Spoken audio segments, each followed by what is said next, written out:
Orthodoxy by G.K. Chesterton. Chapter 1. Introduction and Defense of Everything Else. The only possible excuse for this book is that it is an answer to a challenge. Even a bad shot is dignified when he accepts a duel. When, some time ago, I published a series of hasty but sincere papers, under the name of Heretics, several critics for whose intellect I have a warm respect, I may mention especially Mr. G.S. Street, said that it was all very well for me to tell everybody to affirm his cosmic theory, but that I had carefully avoided supporting my precepts with example. "I will begin to worry about my philosophy," said Mr. Street, "when Mr. Chesterton has given us his." It was perhaps an incautious suggestion to make to a person only too ready to write books upon the feeblest provocation. But, after all, though Mr. Street has inspired and created this book, he need not read it. If he does read it, he will find that in its pages I have attempted, in a vague and personal way, in a set of mental pictures rather than a series of deductions, to state the philosophy in which I have come to believe. I will not call it my philosophy, for I did not make it. God and humanity made it, and it made me. I have often had a fancy for writing a romance about an English yachtsman whom slightly miscalculated his course and discovered England under the impression that it was a new island in the South Seas. I always find, however, that I'm either too busy or too lazy to write this fine work, so I may as well give it away for the purposes of philosophical illustration. There will probably be a general impression that the man who landed, armed to the teeth and talking by signs, to plant the British flag on that barbaric temple which turned out to be the pavilion at Brighton, felt rather a fool. I am not here concerned to deny that he looked a fool, but if you imagine that he felt a fool, or at any rate that the sense of folly was his sole or dominant emotion, then you have not studied with sufficient delicacy the rich romantic nature of the hero of this tale. His mistake was really the most enviable mistake, and he knew it, if he was the man I take him for. What could be more delightful than to have, in the same few minutes, all the fascinating terrors of going abroad combined with all the humane security of coming home again? What can be better than have all the fun of discovering South Africa, without the disgusting necessity of landing there? What could be more glorious than to brace oneself up to discover New South Wales, and then realize, with a gush of happy tears, that it was really Old South Wales? This at least seems to me the main problem for philosophers, and is, in a manner, the main problem of this book. How can we contrive to be at once astonished at the world and yet at home in it? How can this queer cosmic town, with its many-legged citizens, with its monstrous and ancient lamps, how can this world give us at once the fascination of a strange town, and the comfort and honor of being in our own town? To show that a faith or a philosophy is true from every standpoint would be too big an undertaking even for a much bigger book than this. It is necessary to follow one path of argument, and this is the path that I here propose to follow. I wish to set forth my faith as particularly answering this double spiritual need, the need for that mixture of the familiar and the unfamiliar, which Christendom has rightly named romance. For the very word romance has in it the mystery and ancient meaning of Rome. Anyone setting out to dispute anything ought always to begin by saying what he does not dispute. Beyond stating what he proposes to prove, he should always state what he does not propose to prove. The thing I do not propose to prove, the thing I propose to take as common ground between myself and my average reader, is this desirability of an active and imaginative life, picturesque and full of a poetical curiosity, a life such as Western man, at any rate, has always seemed to have desired. If a man says that extinction is better than existence, or blank existence better than variety and adventure, then he is not one of the ordinary people to whom I am talking. If a man prefers nothing, I can give him nothing.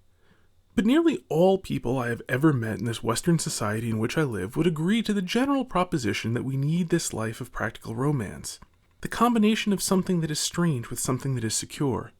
We need so to view the world as to combine an idea of wonder and an idea of welcome. We need to be happy in this wonderland without once being merely comfortable. It is this achievement of my creed that I shall chiefly pursue in these pages. But I have a peculiar reason for mentioning the man in the yacht who discovered England. For I am that man in a yacht. I discovered England.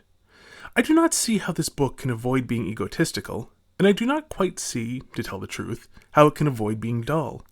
Dullness will, however, free me from the charge which I most lament, the charge of being flippant. Mere light sophistry is the thing I happen to despise most of all things, and it is perhaps a wholesome fact that this is the thing of which I am generally accused. I know nothing so contemptible as a mere paradox, a mere disingenuous defense of the indefensible. If it were true, as has been said, that Mr. Bernard Shaw lived upon paradox, then he ought to be a mere common millionaire, for a man of his mental activity could invent a sophistry every 6 minutes. It is as easy as lying, because it is lying. The truth is, of course, that Mr. Shaw is cruelly hampered by the fact that he cannot tell any lie unless he thinks it is the truth. I find myself under the same intolerable bondage. I never in my life said anything merely because I thought it funny, though of course I have had ordinary human vainglory, and may have thought it funny because I had said it. It is one thing to describe an interview with a gorgon or griffin, a creature who does not exist. It is another thing to discover that the rhinoceros does exist, and then take pleasure in the fact that he looks as if he didn't. One searches for truth, but it may be that one pursues instinctively the more extraordinary truths.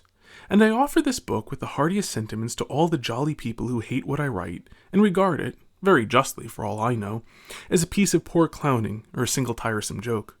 For if this book is a joke, it is a joke against me. I am the man who, with the utmost daring, discovered what had been discovered before. If there is an element of farce in what follows, the farce is at my own expense, for this book explains how I fancied I was the first to set foot in Brighton, and then found I was the last. It recounts my elephantine adventures in pursuit of the obvious. No one can think my case more ludicrous than I think it myself. No reader can accuse me here of trying to make a fool of him. I am the fool of this story, and no rebel shall hurl me from my throne. I freely confess all the idiotic ambitions of the end of the 19th century. I did, like all other solemn little boys, try to be in advance of the age. Like them, I tried to be some 10 minutes in advance of the truth, and I found that I was 1800 years behind it. I did strain my voice with a painfully juvenile exaggeration in uttering my truths, and I was punished in the fittest and funniest way, for I have kept my truths, but I have discovered, not that they were not truths, but simply that they were not mine. When I fancied that I stood alone, I was really in the ridiculous position of being backed up by all Christendom.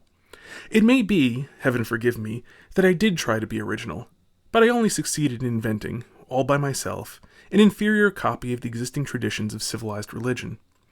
The man from the yacht thought that he was the first to find England. I thought I was the first to find Europe. I did try to found a heresy of my own, and when I had put the last touches to it, I discovered that it was Orthodoxy.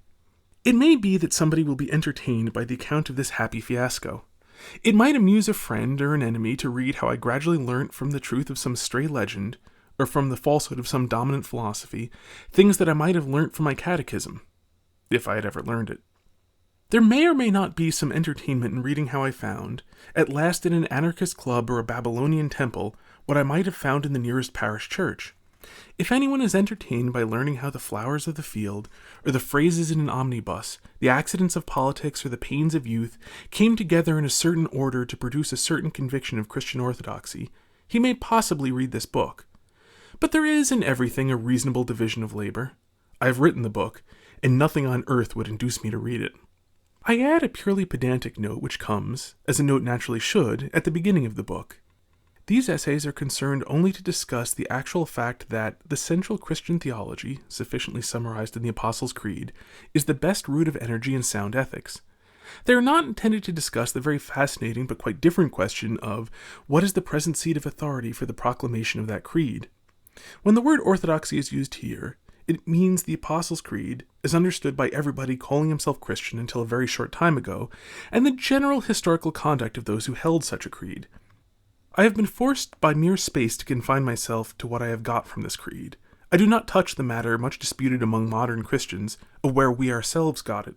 This is not an ecclesiastical treatise, but a sort of slovenly autobiography. But if anyone wants my opinion about the actual nature of the authority, Mr. G.S. Street has only to throw me another challenge, and I will write him another book.